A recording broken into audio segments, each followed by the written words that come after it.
Hello everyone, good morning. कैसे हैं आप सभी? मैं हूं चीनू ठाकुर जायसवाल और स्वागत करती हूं आप सबका ये सीरीज में। हर बार जब कोई एग्ज़ाम आ रहा होता है तो मैं एक नई सीरीज स्टार्ट करती हूँ। भले ये चैनल आप लोगों के लिए नया है, बट मेहनत बहुत पुरानी है। ठीक है, तो इस चैनल पे हम लोगों ने स्टार्ट किया है। ये चैनल स्पेसिफिकली है जो आपके एग्जामिनेशन आ रहा है उसके लिए। तो अगर पसंद आए सेशन, लाइक कीजिएगा, सब्सक्राइब कीजिएगा, शेयर कीजिएगा और जुड़ जाइए। ठीक है, मेहनत के जो रास्ते होते हैं वो भले ही मुश्किल हो, लेकिन सच मानिए आराम बहुत होता है बाद में। ठीक है, चलो सेट 2 कर रहे हैं। सेट 1 ऑलरेडी मैं अपलोड कर चुकी हूँ। प्रीलिम्स की तैयारी है, WBCS एग्जामिनेशन की।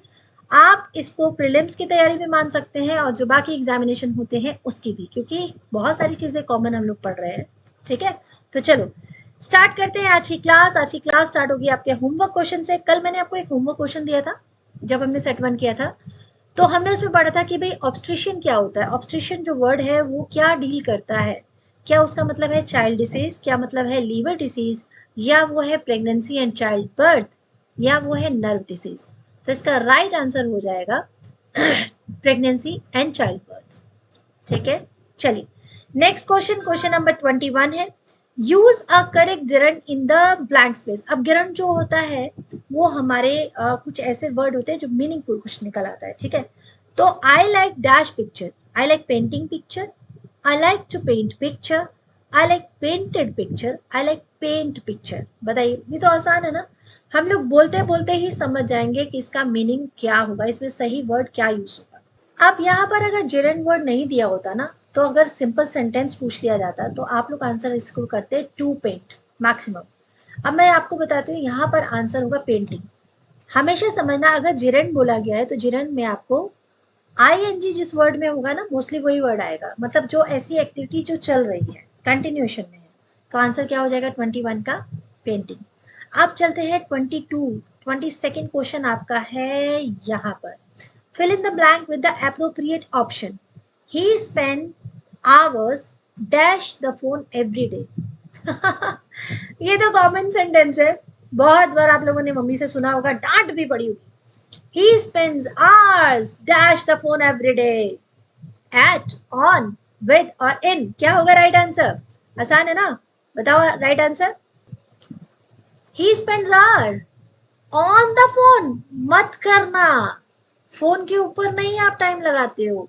ही spend hours with the phone, बहुत ज्यादा समय फोन के साथ बिताते हैं। ये कॉमन मिस्टेक्स हैं। जो क्वेश्चन हमें लगता है ना कि ये तो बहुत आसान है, ये तो सिंपल है, हम उसमें उलझ जाते हैं। ठीक है, fill in the blank with the appropriate option. चलिए बताइए इसमें एप्रोप्रिएट ऑप्शन क्या होगा। He works dash an insurance company, वो इंश्योरेंस कंपनी में काम करते हैं। तो फॉर, इन, एट और विद, कौन सा प्रीपोजिशन आपको लगता है यहाँ पर सही बैठेगा? जल्दी से बताइए। सिंपल है, ही works dash an insurance company, वो इंश्योरेंस कंपनी में काम करते हैं, में करते हैं तो वो इन हो जाएगा। क्योंकि फोर तो होता है के लिए, एट होता है पर, विद होता है साथ में ही works in an insurance company. Next है, which one is the plural number. Plural, singular, plural, एक वचन, बहुवचन, सिंगल पर्सन, डबल पर्सन, हम बात करते हैं ना। तो इंडेक्स, एल्यूमिनी, हाइपोथेसिस या एनालिसिस, इसमें से कौन सा प्लूरल होगा? अरे मैम ये कैसे पता चलेगा? इसमें सेंटेंस में डाल दो, इसको सेंटेंस के साथ पढ़ो, देखो इसका आंसर निकल आएगा। तो राइट आंसर क्या होगा इसमें? प्लूरल, प्लूरल जो है वो कौन सा है बताइए। इसका आंसर होगा क्या? बी होगा, एलुमनी। क्यों होगा भाई एलुमनी? क्योंकि हम कहते हैं ना कि हाँ भाई बहुत सारे स्टूडेंट भी तो हो सकते हैं, बहुत सारे स्टूडेंट हो सकते हैं, तो एलुमनी टिक कर देते हैं। ऑप्शन होगा B right answer. Plural number पूछा गया है। Insert the right preposition in the blank space. He died dash dengue, वो डेंगू से मर गया।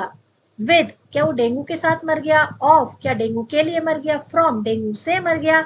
बाय, डेंगू के द्वारा मर गया। तो बताइए सही आंसर क्या होगा? ये क्या स्क्रीन को बार बार हो रहा है? सही आंसर क्या होगा? जल्दी से टिक कीजिए। Inside the right preposition in the blank space, और ये है he died of. Yes, he died of dengue, वो डेंगू के कारण मर गया। The radioactive element used in heart pacemaker is, वो रेडियो एक्टिव एलिमेंट जो आजकल पेस मेकर में यूज हो रहा है ना, बताइए तो क्या है? यूरेनियम, डिटोरियम, रेडियम या फिर प्लूटोनियम? तो जल्दी से बताइए सही आंसर क्या होगा। देखो क्वेश्चन हमेशा कॉमन ही पूछे जाते हैं, हमेशा common, common sentence, common word, simple जो वर्ड हो सकते हैं वही पूछे जाते हैं। तो इसका राइट आंसर क्या होगा? तो इसका राइट आंसर होगा प्लूटोनियम। ठीक है, इसका राइट आंसर है plutonium. Which of the following isotopes is use in dating archaeological findings? इनमें से कौन से ऐसे आइसोटॉप्स है? आइसोटॉप मतलब इस तरह के वर्ड होते हैं, 235/92 साथ में एक वर्ड लिखा हुआ है, तो ये सारे आइसोटॉप्स हैं। इनमें से कौन सा आइसोटॉप है जो आर्कियोलॉजिकल फाइंडिंग्स में यूज होते हैं? आर्कियोलॉजिकल जो पुराने बिल्डिंग्स को खोदा खोदा खोद खोद के निकालना, रिसोर्सेज निकालना, कॉइन्स निकालना, ये सारी जो पुरानी इमारतें होती है। तो आर्कियोलॉजिकल फाइंडिंग्स में इनमें से कौन सा हम डेटिंग के लिए यूज करते हैं? जल्दी से बताइए आपका राइट आंसर क्या होगा। 14/6, बिल्कुल बहुत सही। ये मतलब पहले भी ये क्वेश्चन आ चुका है। 14 कार्बन हम कहते हैं ना, 14C कार्बन कहते हैं, तो वो 14/6C इस तरह से बोला जाता है। ठीक है, कार्बन क्या होता है आपको मालूम है ना? जब भी हमें किसी पुरानी चीज की एज निकालनी होती है, कार्बन 14 हमारी हेल्प करता है। ठीक है, West Bengal industrial development corporation यानी कि WBIDC, वेरी वेरी इंपॉर्टेंट। इसका आप बिल्कुल ध्यान रखिए, एब्रीविएशन भी आ सकता है। ठीक है, एब्रीविएशन यानी कि जो फुल फॉर्म है वो भी आ सकता है। 1967 में, 1981 में, 1977 में, 1983 में इंडस्ट्रियल डेवलपमेंट कॉरपोरेशन की स्थापना इनमें से कौन से ईयर में हुई है? 28 क्वेश्चन में हम लोग पहुंच गए हैं, बताइए राइट आंसर क्या होगा। यस, फटाफट से राइट आंसर। आसान है ये तो, 1967। ठीक है, 1967। अच्छा, फाइटोपेथोरा पाल्मीवोरा, ओके वर्ड ही बड़ा टफ है भाई। हाँ ओके, ये है क्या? बायोपेस्टिसाइड है, माइक्रोबिसाइड है, बायो इंसेक्टिसाइड है, फर्स्ट बायो हर्बिसाइड है?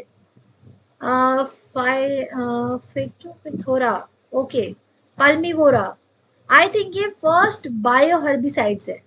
ठीक है, यस ये फर्स्ट बायो हर्बिसाइड है, क्योंकि ये क्वेश्चन 2022 के पहले भी आ चुका है। ये पहले भी क्वेश्चन के सैम्पल पेपर में भी एक पहले क्वेश्चन में मैंने देखा हुआ है, तो ये इंपॉर्टेंट हो जाता है। इसका मतलब ये इंपॉर्टेंट हो जाता है, दोबारा पूछा जा सकता है। ओके, क्वेश्चन नंबर 30 जो आज की क्लास का लास्ट क्वेश्चन है। ACME MACE मतलब हम एक्मे को मेज बना सकते हैं, तो एल्गा को हम क्या वर्ड बना सकते हैं? ग्ला, गाल, लगा, गाला। इजी है तो, ये इजी है। बताओ फटाफट से क्या बनाते हैं, ये है आपका होमवर्क क्वेश्चन। चलो मिलते हैं नेक्स्ट सेट में। अगर अच्छा लगे तो प्लीज लाइक कीजिएगा, शेयर कीजिएगा, सब्सक्राइब कीजिएगा। जल्दी मिलेंगे आपके साथ सेट 3 लेकर। कमेंट भी कर दिया करो, पता चलेगा कि आप लोगों की तैयारी कैसी चल रही है। ठीक है, bye bye and take care, will meet soon with next set and most of questions are doing very well. अगर आप लोग कर रहे हैं और आपके मार्क्स भी आप चेक कर रहे हैं कि आपके कितने क्वेश्चन में कितने ठीक है, तैयारी बहुत अच्छी चल रही है। थोड़ा कम ज़्यादा हो रहा है तो आप कमेंट सेक्शन में लिखिए, मैं ज़्यादा से ज़्यादा आपके साथ प्रैक्टिस वर्कशीट करवाऊंगी।